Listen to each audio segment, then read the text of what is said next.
De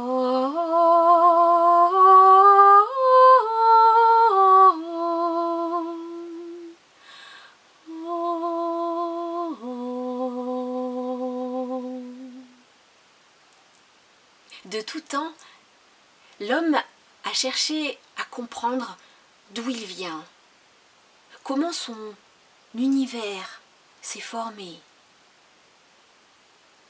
Il y a très longtemps, dans le pays que nous appelons la Grèce aujourd'hui, des hommes ont imaginé cette histoire.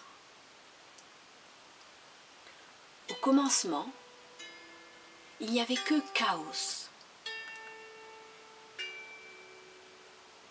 Une soupe d'éléments sans consistance, sans forme.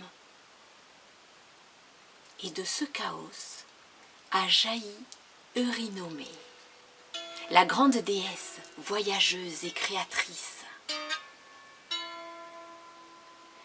Mais elle n'avait rien pour poser ses pieds, alors elle a séparé la mer du ciel.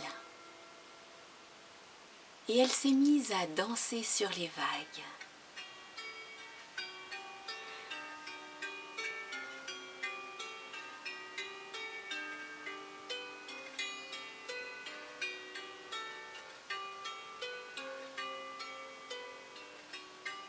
Et puis en dansant, elle s'est aperçue qu'autour d'elle se créait du vent. Alors elle a continué à danser, en marchant vers le sud, toujours sur les vagues. Et puis soudain, elle a senti derrière elle le vent du nord, froid, le boré. Alors elle l'a attrapé entre ses mains et elle l'a frotté. Et en le frottant, il est sorti le serpent Ophion. Et elle a continué à danser sauvagement et frénétiquement devant le serpent pour se réchauffer. Et le serpent, en pris de désir, s'est enroulé autour de la déesse et s'est uni à elle. Lorsqu'elle est devenue mère, elle s'est envolée sous la forme d'une colombe. Et elle est venue couver son œuf universel sur les vagues.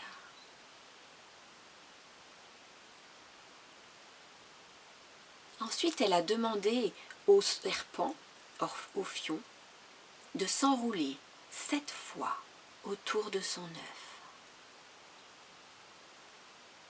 Et quand il a été prêt, il s'est craquelé, il s'est ouvert. Et il en est jailli toutes ces créatures, le soleil, la lune, toutes les étoiles et les planètes. Et puis, dans la coquille, ont jailli les montagnes, les forêts, les lacs, les rivières, et puis tous les habitants, tous les animaux. Ophion et Eurynomée sont allés s'installer au sommet du mont Olympe. Mais le serpent se vantait déjà d'avoir créé le monde, et Eurynomée, en colère, lui a écrasé la tête de son talon, lui a cassé les dents et l'a jeté dans les cavernes profondes de la terre. Et puis, elle a placé sur le soleil, la lune et les planètes 7 couples de titans, les seigneurs. Les hommes, eux, sont nés de la terre. Le premier s'appelait Pélagos, et derrière lui, tous les Pélages sont nés. C'est Pélagos qui leur a appris comment se nourrir de glands, comment se vêtir avec des peaux de bêtes cousues ensemble, comment se faire des huttes.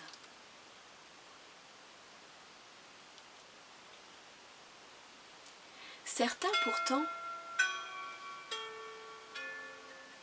racontent que les hommes sont nés des dents d'Ophion le serpent.